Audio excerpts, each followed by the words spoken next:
fiasco that was that mass murderer, DC has tried it again. They spun the wheel and they're like, you know what, let's try to do things right for a change. Let's do the right thing here, guys.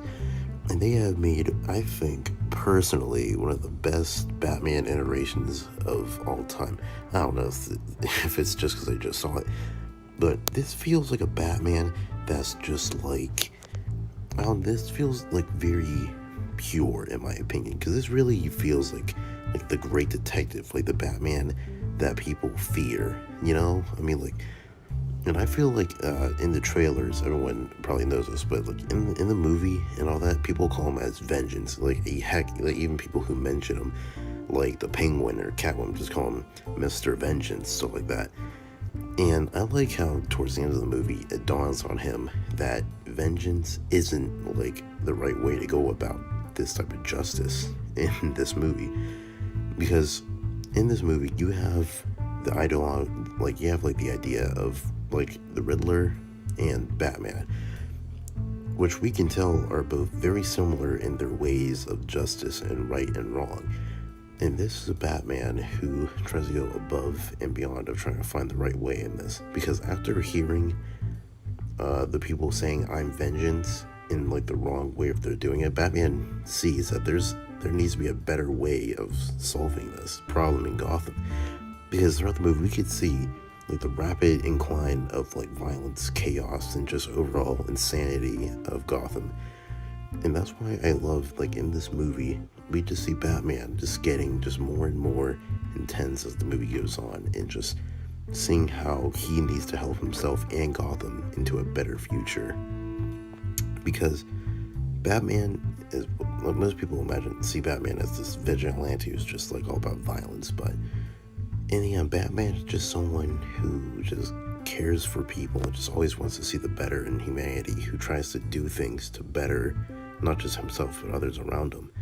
And that's what I love about this movie. It's just because, like, just Batman, like, Robert Pattinson does a great job as Batman, and just this movie is just like Bruce Wayne like portraying his billionaire side, because Batman doesn't really have like a sense of like being a vigilante and a playboy, you know, because like we need to, like, Batman, like, we don't really get to see that much of like Bruce Wayne's situation going on. Same for Alfred. We don't even see that much of Alfred in this movie. But I mean, hey man, it's whatever. But like, honestly, I think like the main story of like the Riddler is like awesome. Like everything the Riddler, I think this has to be one of the greatest villains in Batman movies cinema. But the one thing is that we don't really get to see that much of Riddler like in person. We mainly see like his calls and all that stuff. And honestly, that's kind of lacking, I guess. One of the few things that's lacking.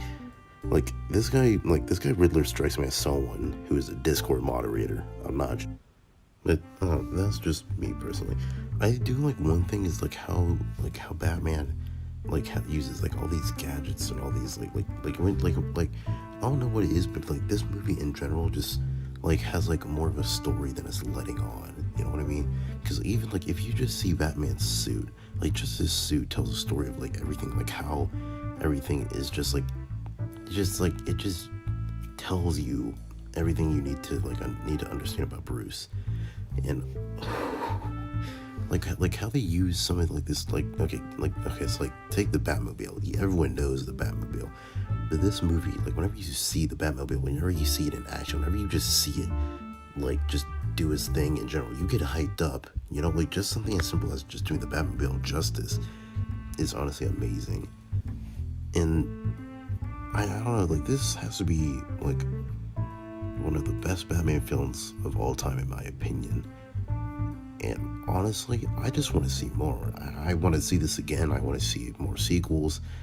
I don't know, I just really feel like Matt Reeves and Robert Pattinson understand Batman, and I'm surprised they pulled it off.